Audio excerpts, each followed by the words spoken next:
Friends, देखिए आप लोग के बोर्ड के एग्ज़ाम के डेट आ चुके हैं और आप लोग की प्रिपरेशन बहुत अच्छी चल रही होगी। तो आप लोग की प्रिपरेशन की कंटिन्यू करने के लिए आज कुछ हमारे टिप्स हैं, उस टिप्स को ध्यान से आप लोग देखें एंड तक और उस कुछ पॉइंटेड को आप नोट कर लीजिए। ये पॉइंट आपके भविष्य को बदल सकता है, साथ-साथ आपके बोर्ड एग्ज़ाम के रिज़ल्ट को सकारात्मक दे सकता है, पॉज़िटिव दे सकता है। तो इसलिए सभी लोग ध्यान से आप कंटिन्यू लग जाइए और ध्यान से हमारे साथ जुड़ें। देखिए, बोर्ड एग्ज़ाम आप लोग का जो होता है, ये एक प्रकार से एक बड़े लेवल पे होता है। अब तक लिए आपने जितने एग्ज़ाम्स दिए होंगे, वो आपके घरेलू लेवल पे था। मतलब कि होम एग्ज़ामिनेशन जिसे हम कहते थे। उन सब एग्ज़ामिनेशन में वो उस पर डिमांड और उस पे एक प्रकार से अटैक जो होता था, वो स्कूल पे डिपेंड करता था। स्कूल वाले जिस तरह से वो किस तरह से मैनेज करके आपको मार्क्स देते थे, आपको अपग्रेड करते थे, वो स्कूल पे डिपेंड करता था।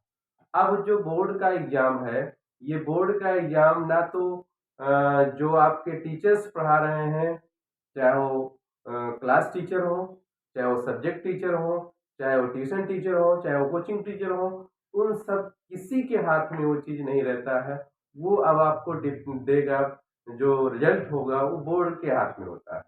बोर्ड के द्वारा आपको मार्क्स मिलते हैं, कितने मार्क्स मिलेंगे, कैसे मिलेंगे, वो किसी के हाथ में नहीं है।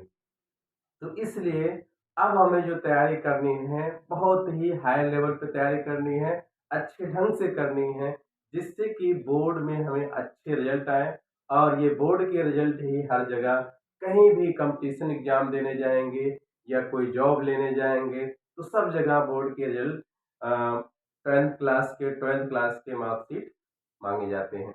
इसलिए इसका बेनिफिट बहुत है, लेकिन ये बेनिफिट तब होगा जब आप अच्छे मार्क्स लाएँगे। देखिए, आप लोगों ने अभी तक जितनी पढ़ाई की होगी, उसमें से ऐसा नहीं है कि कुछ क्लास में आपने अच्छे मार्क्स लाए होंगे, कुछ क्लास में बहुत कम मार्क्स लाए होंगे। तो अगर आप देखते होंगे कभी-कभी अपनी मार्कशीट को, तो देखते होंगे जिस क्लास की मार्क्स बहुत अच्छे हैं, जिस क्लास का रिज़ल्ट बहुत अच्छा है, अगर उसकी मार्कशीट को एक बार देखते होंगे, तो अगर आप भूखे रहते होंगे, तो एक बार लग रहा था हम कुछ खाए पिए मतलब खुश हो जाते हैं। लेकिन अगर एक ऐसा मार्कशीट एक क्लास का है कि जो रिजल्ट बहुत गलत गंदा था, मतलब केवल पासिंग मार्क्स है या विद ग्रेस से पास हुए हैं, तो उस मार्कशीट को देख के एक बार जलन सी हो जाती है। ठीक है? तो यही चीज़ें आपके बोर्ड एग्ज़ाम में भी आएगा।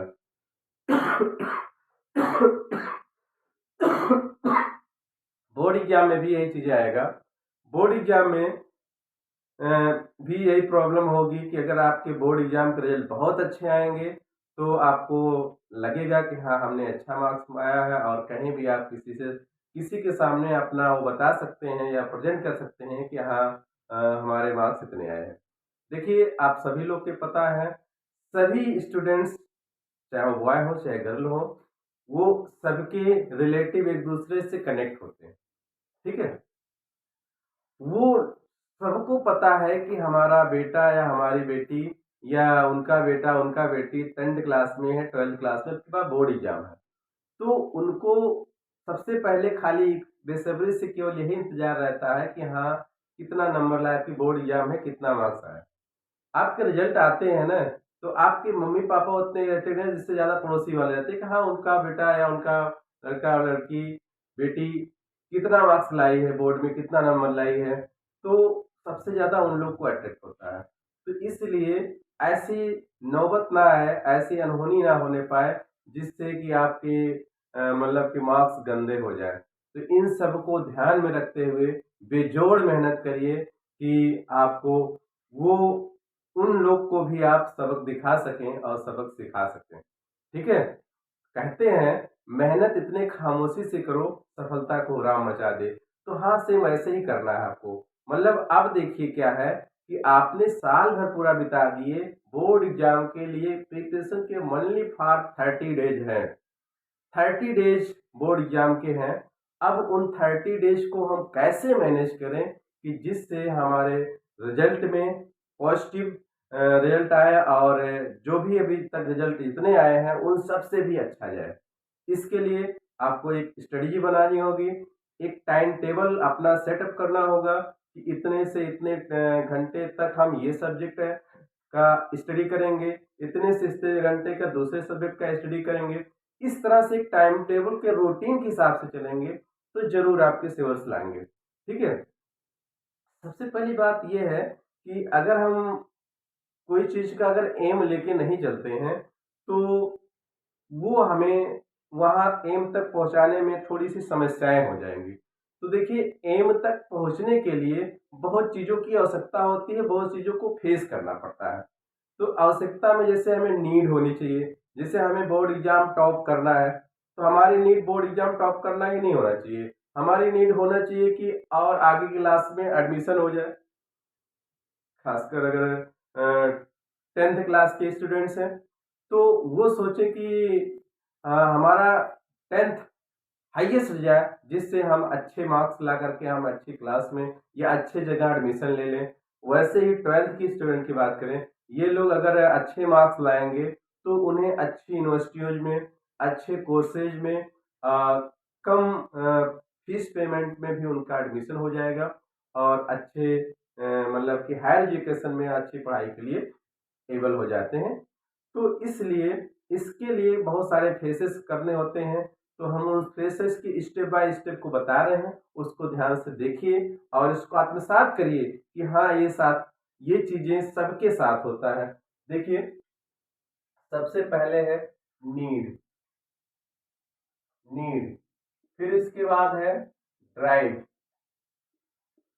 ड्राइव, फिर इसके बाद है internal barrier, internal barrier, barriers, internal barriers, need, drive, need हो गया, फिर है ड्राइव, फिर है इंटरनल बैरियर्स, फिर इसके बाद टेंशन,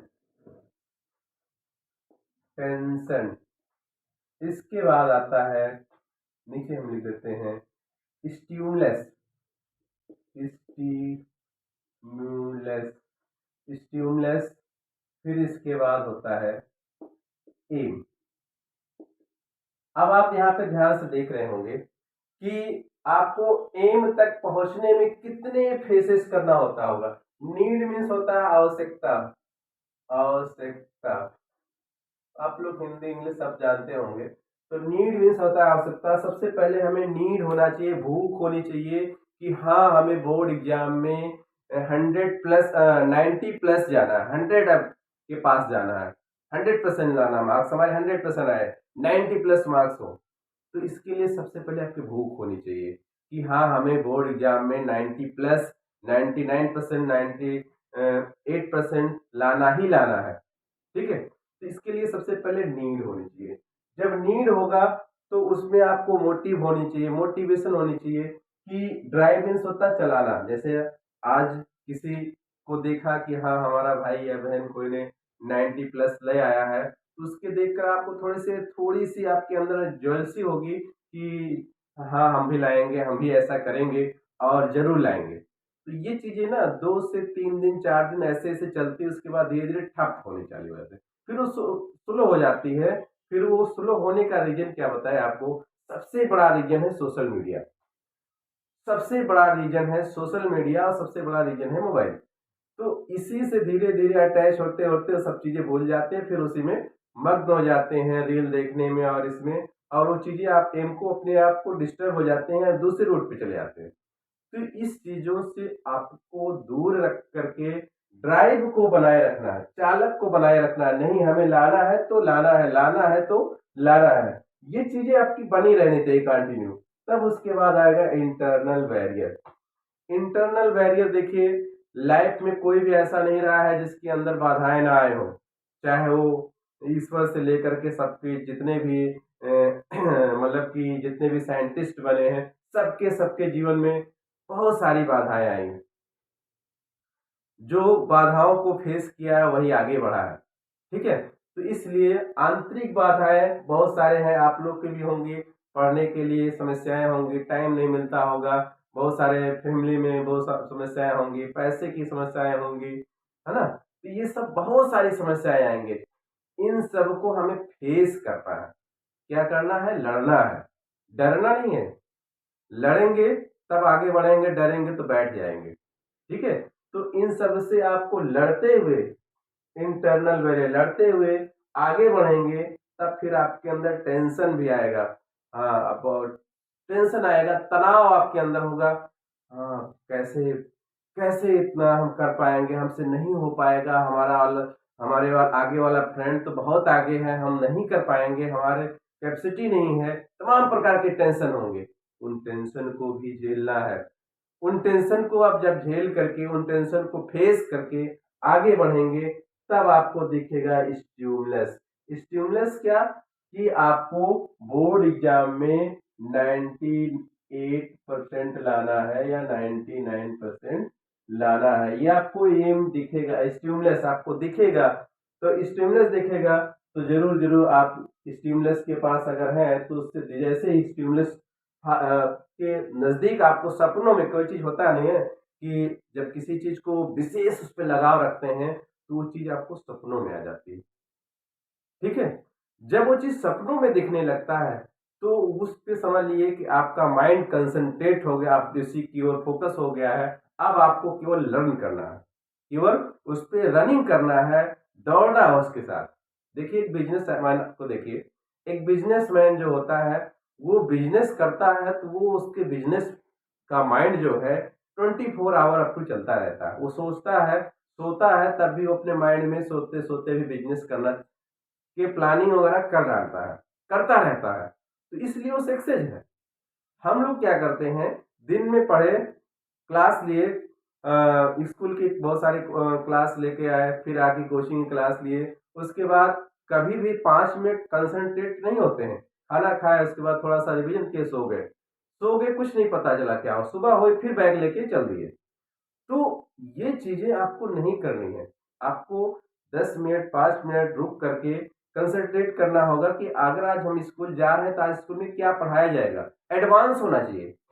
आज स्कूल में जा रहे हैं, स्कूल में कौन सी क्लास में कौन से सब्जेक्ट में क्या पढ़ाया जाएगा, कल क्या पढ़ाया गया था, क्या हमें समझ में आया था, आज ये चीज हमें समझना है, सर से हमें ये पूछना है, मैम से ये चीजें क्वेश्चन आज पूछ करके अपने डाउट को क्लियर करना है। ये चीज एडवांस होनी चाहिए। जब तक ये चीज नहीं होगा, क्यों कब कैसे का, तब तक ले भी आप फेस नहीं कर पाएंगे। जब ये चीजें फेस करेंगे तब आपके अंदर आएगा स्टिमुलस। स्टिमुलस आपके अंदर दिखेगा। स्टिमुलस में होता है उद्दीपक, जो आपका लक्ष्य होता है। तो जब लक्ष्य दिखता है तो लक्ष्य पर जरूर आप पहुंच जाते हैं। ठीक है, लक्ष्य पर जरूर आप पहुंच जाते हैं। जैसे एक कहते हैं, खोल दे पंख कहता है परिंदा, अभी और उड़ान बाकी है, जमीन नहीं है मंजिल मेरा, अभी तो पूरा आसमान बाकी है। एक परिंदा है, वो कहता है कि खोल दे पंख कहता है परिंदा, अभी और उड़ान बाकी है, जमीन नहीं है मंजिल मेरा, अभी तो पूरा आसमान बाकी। उसी तरह आपको क्या करना है, आपको कहना है कि चच खोल दे चच कहता है छात्र, अभी और पढ़ना बाकी है, सिलेबस नहीं है मंजिल मेरा, अभी तो पूरा बोर्ड एग्जाम बाकी है। ठीक है, तो इस तरह से आप चलेंगे तो जरूर सक्सेस होंगे। आपको लगातार लगे रहना है। ठीक है, जब तक आप लगे नहीं रहेंगे तब तक लिए आप सक्सेस नहीं होंगे। आप लोग को छोटी सी कहानी बताते हैं कि एक छोटा सा बालक था।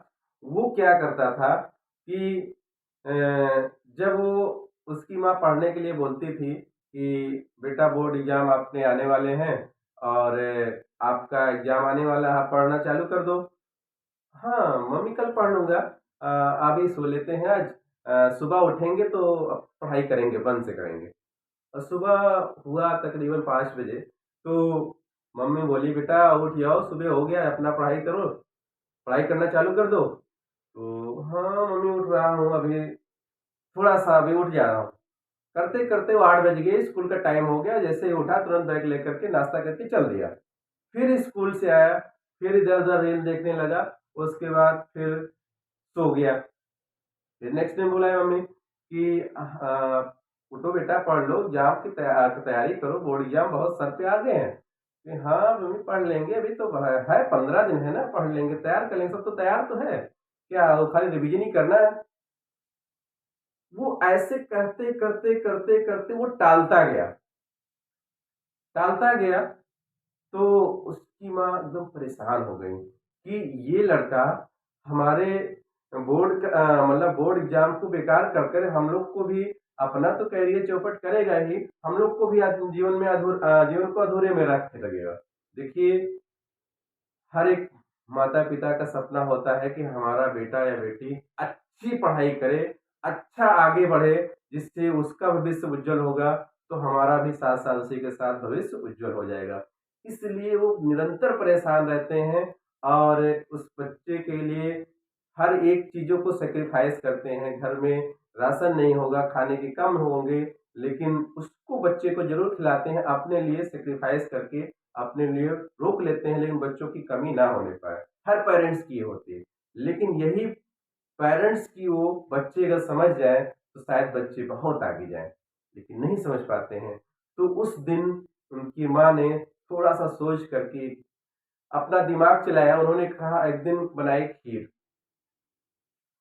खीर बनाई, खीर इसलिए बनाई क्योंकि उस बच्चे को खीर बहुत पसंद था। तो बढ़िया सा खीर गरम गरम बनाई और उसके बाद बोली, बेटा खीर आपके बना लिए? तो कहे हाँ मम्मी, लाओ हम खा लेते हैं। कहे नहीं बेटा, अभी ना खाना, इसको हम फ्रिज में रख देते हैं, कल सुबह खा लेना। कहे नहीं मम्मी दे दो, हम खा लेते हैं। कहे नहीं नहीं, इसको रख देते हैं, सुबह खा लेना। उसके बाद दिखा करके फ्रिज में रख दी। फिर नेक्स्ट दिन एक फ्रिज फिर बढ़िया सा खीर बनाए कि आज बेटा बहुत बढ़िया खीर बनाए हैं, और इसको भी देखो बहुत अच्छा है ना, कि हाँ बहुत अच्छा है, इसको खा, लेकिन अभी ना खाओ, रख देते हैं फ्रिज में, फिर खाना, कल सुबह खाना। तो ऐसे नेक्स्ट दिन है, फिर सेवई बनाई और उसको भी अच्छे से बना करके देखा, बेटा सेवई अच्छी है क्या? हाँ बहुत अच्छी है, मैं खा लेंगे नहीं अभी ना, इसको रख देते फ्रिज में, कल खा लेना अच्छे से, खा के तब स्कूल जाना। ठीक है। फिर ऐसे नेक्स्ट दिन और अच्छी खीर बनाई, उसको भी दिखाकर कि बेटा खा लो। कहे नहीं अभी हम खा लेते हैं, और कहे नहीं अभी नहीं, इसको रख देते हैं, कल खाना। तो उसके बाद ऐसे करते करते 5 दिन हो गया। अब 5 दिन 5 कटोरी में सारे सामान, खीर है, सेवई है, सबको अच्छे अच्छे पकवान ला करके उसके बाद उसके सामने रख दिया कि बेटा आज तुम सारा मतलब खीर उस दिन रखा था, नहीं खाए थे, आज तुम खा लो। कि हाँ हम खा लेंगे। तो रखा और उसके बाद वो लड़का खाना चालू कर दिया। जब खाना चालू किया, देखिए, 1 कटोरी खाया, 2 कटोरी खाया, उसके बाद पेट तो सीमित है ना, वो तो उसमें ज़्यादा भरा नहीं जा सकता है। तो वो 2 से 3 जब खाया, तो उसके कहा, अब मम्मा नहीं खा पाऊँगा, अब इसको नहीं खा सकता। कहे नहीं बेटा तुम खाओ, सब खाओ, तुम्हारे लिए ही बनाया गया है। तो कहे नहीं, जब 3 से चौथा थोड़ा-सा खाया, तो कहे मम्मा अब नहीं खाया जा रहा, नहीं हो सकता, जगह जगह ही नहीं है। तो कहे नहीं तुम्हें खाना पड़ेगा। कहे नहीं हम नहीं खा पाऊँगा, आप चाहे जो मुझको चाहे जितना मारो तो मैं नहीं खा पाऊँगा, जगह ही नहीं है, उल्टी हो जाएगी, वोमिटिंग आ जाएगी। तो उन्होंने कहा, बेटा अगर आज तुम 5 कटोरी का खीर एक साथ नहीं खा सकते हो, नहीं खा पा रहे हो, तो बोर्ड एग्जाम के 15 दिन आपके बाकी हैं, पूरा सिलेबस इतना तैयार करना है, तो 1 हफ्ते में कितना तैयार करके जाके एग्जाम दे दोगे? कैसे पढ़ाई करोगे? कर पाओगे? जिस तरह तुम खा नहीं पा रहे हो, तो वो भी एक प्रकार का खाना पचाना ही तो है, ऐसा है नहीं कि उसको सारा निगल ले आओगे। तब बच्चे का दिमाग वहां पे ओपन हो गया, थोड़ा सा लगा कि हाँ नहीं, मम्मा जो बता रहे हैं सही बता रहे हैं। उसी दिन से उसकी माँ को कुछ कहना नहीं पड़ा, वो कंटिन्यू पढ़ाई करना चालू कर दिया। और करते करते वो 1 हफ्ते 15 दिन जो बाकी था, उस 15 दिन को में 15 दिन में 1 दिन में 24 घंटे होते थे, 24 घंटे में 20 घंटे तो कंटिन्यू उसने यूज ही किया। और उसी का रिजल्ट आपका बहुत सकारात्मक है, जो कि पिछले कई सालों का रिजल्ट से बहुत 3 गुना 4 गुना बेनिफिट मिला। तो यही हम आप लोग से भी कहना चाह रहे हैं कि आप लोग भी ऐसा करें, जिससे आपके बोर्ड एग्जाम का रिजल्ट बहुत सकारात्मक आए। देखिए, कहावत है, कहावत क्या है, सही है। छोटा सा जब बच्चा होता है तो माँ कहती है बेटा ठंडक बहुत है, ऊन में ही रहो। लेकिन पिता कहता बेटा ठंडक अ, अ, आपको पिता कहता है कि गर्मी की आवश्यकता है, तो आप गर्मी ऊन में नहीं मिलेगा, आपको गर्मी मिलेगी तो अच्छी खासी गर्मी लेनी है तो जून में मिलेगी। लेकिन एक फौजी मिलता है, कहता है नहीं बेटा, अगर आपको गर्मी लेनी है, गर्मी ऊन में नहीं है, ना तो जून में है, गर्मी है तो आपके खून में है। गर्मी है अगर आपको खून में है। लेकिन एक गुरु कहता है अगर गर्मी लेनी है, ना तो ऊन में मिलेगी, ना तो जून में मिलेगी, ना तो खून में मिलेगी। अगर गर्मी लेगी तो आपको जुनून में मिलेगी। आपको जुनून होनी चाहिए हर चीज को पाने के लिए। आपको अपने आप ऑटोमेटिकली गर्मी आने लगेगी, चाहे कितना भी ठंडक हो। हम आपको सुबह 5 बजे आपकी क्लास लेते हैं मॉर्निंग में। जिस स्टूडेंट के अंदर जुनून है बोर्ड में एग्जाम में लाने के लिए 98%, 99%, वो उठ कर तुरंत चला आता है। क्यों? उसके अंदर जुनून है, उसको पाने की ललक है।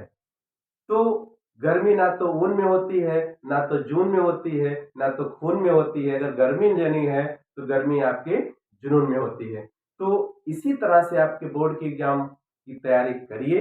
नेक्स्ट बार आपके रिजल्ट अच्छे आएंगे, सकारात्मक आएंगे। अगर कहीं से कोई समस्या आती है तो मैथमेटिक्स सब्जेक्ट में आपको कहीं प्रॉब्लम होती है, हमारे चैनल पे आकर के अपनी समस्याएं को बताएं। उसमें कॉन्टेक्ट मीडिया भी दिया रहता है, उसमें आप डालिए कि हाँ सर हमें ऐसी ऐसी इस चैप्टर में ये प्रॉब्लम होती है, तो उसको हम आपको फेस कराएंगे, चाहे वो ऑफलाइन से, वो ऑफलाइन ऑनलाइन से, वो हमारा वो हम जरूर कराएंगे। लेकिन आप लोग सकारात्मक रिजल्ट दिए, पॉजिटिव रिजल्ट दीजिए, जिससे आपका अच्छा होगा, आपके माता पिता का अच्छा होगा, माता पिता का आपका अच्छा होगा, आपके पड़ोसियों का अच्छा होगा, उसी के साथ साथ हमारा भी अच्छा ही होगा। हमारा भी आपके साथ नाम गिना जाएगा।